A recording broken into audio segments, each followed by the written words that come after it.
Hello everyone. आशा करता हूँ आप सब लोग अच्छा ही होंगे।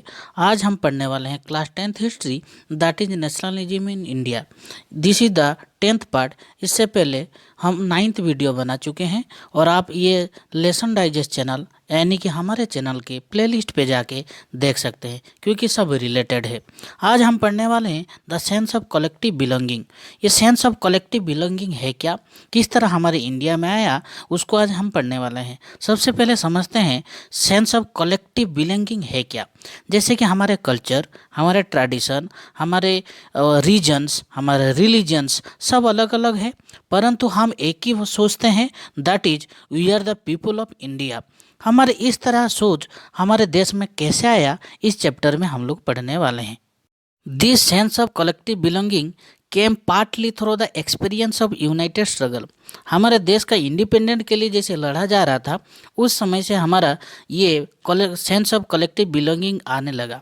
किसके माध्यम से? History, fiction, folklore and songs, popular prints and symbols, ये सभी के माध्यम से हमारा ये सेंस ऑफ कलेक्टिव बिलोंगिंगनेस आने लगा। Let us understand the concept of collective belonging. Collective belonging को हम लोग 4 पॉइंट्स में पढ़ेंगे। Number 1 point says that the identity of nation often symbolize in a figure of image. Image के माध्यम से हमारे देश का सिंबल को हम देखें हम लोग, और उसी से हमारा देश प्रेम या कलेक्टिव बिलोंगिंग बढ़ने लगा।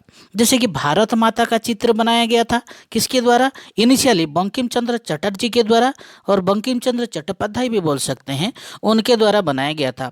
ये 1870s में बनाया गया था, और उनका जो नोवेल था आनंद मठ के माध्यम से।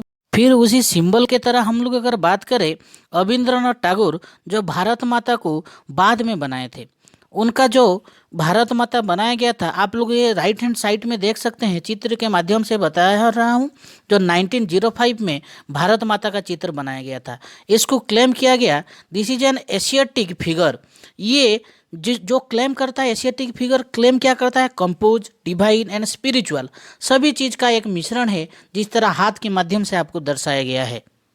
The second point set ideas of nationalism also develop through the movement of revive Indian folklore. ये इंडियन फोकलोर क्या है? जो लोक कथा पहले में हुआ करता था, आज भी विलुप्त में है, हालांकि बहुत सारे जगह में इसका प्रचलन भी है। उसी लोक कथा के माध्यम से लोगों ने पहले गाना गाते थे, राइम्स वगैरह बोला करते थे, पहले होता था। तो इंडियन नेशनलिस्ट ने सोचते थे कि ये फोकलोर के माध्यम से हमें एकत्रित होना होगा। तो उन्होंने क्या किए?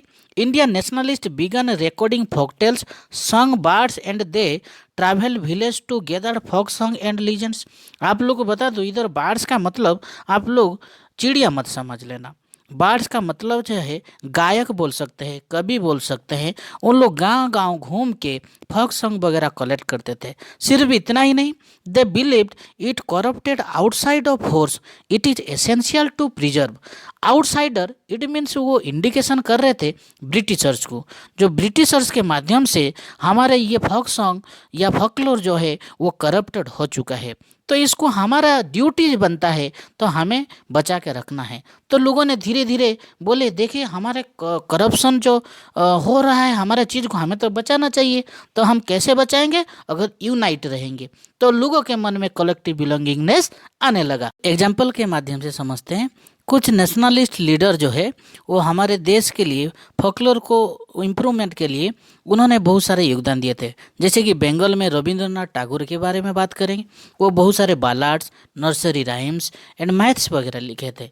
बालाड्स आप लोग को बोल दूँ, जैसे कि लोकगीत आप लोग बोला करते हैं, ये सभी वगैरह मंत्र वगैरह भी लिखा करते थे। उसी तरह नंबर 2 एग्जाम्पल अगर दिया जाए, मद्रास एरिया में आज जिसको हम लोग चेन्नई के नाम पे जानते हैं, उधर नतेशा शास्त्री के बारे में हम लोग जानते हैं। वो एक 4 वॉल्यूम का ताली फोक टेल्स लिखे थे, the folk tales of southern India. जो साउदर्न इंडिया के बारे में क्या क्या लोकगीत वगैरह है, ये सभी धीरे धीरे उनका लिखा था। और ये जो है हमारे देश में सेंस ऑफ कलेक्टिव बिलोंगिंग बढ़ाने लगा। नेशनलिस्ट लीडर्स बिकेम, ये वाक्यम हो गया है, उसको बिकेम कर लीजिएगा, more and more aware of icons and symbols in unifying peoples and inspiring in them a feeling of nationalism. Nationalist leader ने देख रहे थे कि हमें अगर नेशनलिज्म का फीलिंग लाना है तो हमें क्या करना पड़ेगा, आइकॉन्स और सिंबल को और ज़्यादा प्रमोट करना पड़ेगा। जिसके चलते आप लोग को कुछ एग्जाम्पल दूंगा तो आसानी से समझ में आ जाएगा। देखते हैं, ट्राइकुलर फ्लैग जो बंगाल प्रोविनेंस में यूज किया जा रहा था। ट्राइकुलर बोले तो अभी उस समय का बात किया जाए तो रेड, ग्रीन और येलो, शॉर्ट में लिखा हूँ देखिएगा, रेड, ग्रीन और येलो को यूज किया जाता था। और कहाँ, वो बंगाल प्रोविनेंस में। उसी तरह अगर हम लोग बात करें एट लोटस क्या इंडिकेशन कर रहा था, जो 8 प्रोविनेंस ब्रिटिश इंडिया के अंडर में था, उस 8 प्रोविनेंस के बारे में बता रहा था। उसी तरह हम लोग बात करें क्रिश्चियन मून के बारे में, जो आधा चांद की तरह आप लोग देख रहे होंगे, उसमें हिंदू एंड मुस्लिम का इंडिकेशन किया जा रहा था, दोनों का कॉम्बिनेशन को बताया जा रहा था, भाईचारा को, ब्रदरहुड रिलेशन को बताया जा रहा था। उसी तरह आप लोग को एक प्रोमिनेंट फिगर जानते हैं आप लोग, जैसे कि हमारा नेशनल फादर महात्मा गांधी के बारे में बात करें, 1921 में स्वराज फ्लैग उनके द्वारा इंट्रोड्यूस किया गया था। वो स्वराज फ्लैग का कलर कौन सा था, रेड, ग्रीन और वाइट कलर का था। मैं शॉर्ट में लिखा हूँ, जिसके अंदर में भी जो व्हील है वो व्हील का चक्र रहेगा ही, जिस तरह अभी भी है। लेकिन अभी आप लोग को रेड के बदले सेफ्रन आप लोग को दिखाई देता है। तो इसी तरह नेशनलिस्ट को चाह रहे थे तो देश में क्या आना जाए, कलेक्टिव बिलोंगिंगनेस, जो ब्रदरहुड रिलेशन और यूनाइट नेशन बनाने के लिए ये फ्लैग बहुत मात्रा में हेल्प किया। जैसे कि आप लोग देखते हैं, हमारे नेशनल फ्लैग को हम देखते ही हमारे दिल में एक रेस्पेक्ट आ जाता है, हम लव टुवर्ड्स आवर नेशन, हम लोग को फीलिंग्स आने लगता है।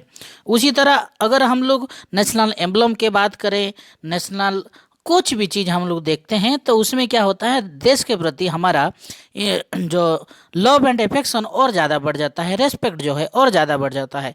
तो होता है ना, ये कलेक्टिव बिलोंगिंगनेस, ये यूनिटी का एक साइन है। थ्रो री इंटरप्रिटेशन ऑफ हिस्ट्री का री इंटरप्रिटेशन करना चाहिए, उसके अंदर जाना चाहिए। जैसे कि एग्जामाइन करना चाहिए, इवेलुएट करना चाहिए, एनालाइज करना चाहिए, जो हमारे एंशियंट लीडर्स जो है वो क्या किए थे। क्योंकि जो ब्रिटिशर्स इंडिया को क्या डोमिनेट करके रखते थे, उन लोग सोचते थे Indians as a backward and primitives, अब एकदम पिछला वाले वो समझते थे, तो वो तो इंडिया के लोगों को डरा के रखे थे। तो इसी के चलते कुछ इंडियन लीडर्स ने चाहे कि हिस्ट्री के अंदर झांकना चाहिए, क्योंकि हिस्ट्री में the glorious development in ancient times when art and agricultures, science, mathematics, religion and culture, law and philosophy, crafts and trade had influence Indians. यानी कि हिस्ट्री के अंदर जब इंडिया के लोगों ने झांक कर देखे कि उसमें इंडिया के हर प्रकार का चीज़ का वीरत्व देखा गया था, यानी कि आप लोग को प्राउड फील किया उन लोगों ने। क्यों ना, उसमें इंडिया का बहुत अच्छा अच्छा चीज़ दिया हुआ था। तो लोगों ने जब उसके अंदर झांक कर देखे, उनको गुस्सा आया। इंडिया को आप लोग डोमिनेटर करके रख रहे थे, प्रिमिटिव बोल रहे थे, बैकवर्ड बोल रहे थे, तो ये क्या सच में था? तो उसमें कहीं ना कहीं इंडियन लोगों को यूनाइटेड बनाने के लिए हेल्प किया, इंडिया को सेंस ऑफ बिलोंगिंग लाने के लिए इंडियन लोगों को फोर्स किया। इस तरह था हमारे ये चैप्टर, इसी इधर से कंप्लीट होता है हमारा ये चैप्टर। अगर आप लोग को अच्छा लगा है तो लाइक तो बनता है, अगर भी नहीं लगा तो डिसलाइक बनता है। लेकिन इसी तरह अगर वीडियो आपको चाहिए तो ज़रूर ये चैनल को सब्सक्राइब करिए, क्योंकि चैनल आप ही लोग के लिए बनाया गया है। इस चैप्टर में और एक ही वीडियो बनेगा, जो चैप्टर तो कंप्लीट हो गया, जो एक ही वीडियो किसके लिए बनेगा, आपको मैप रिलेटेड क्वेश्चन बनेगा। मैप रिलेटेड आप लोग को 9 क्वेश्चन, जिसमें कि 3 मार्क्स आएगा, ऑलरेडी कुछ बताया हूँ, और मैप में आप लोग को इंडिकेशन करके बताऊँगा। थैंक यू, देखते रहिए लेसन डाइजेस्ट। जय हिंद।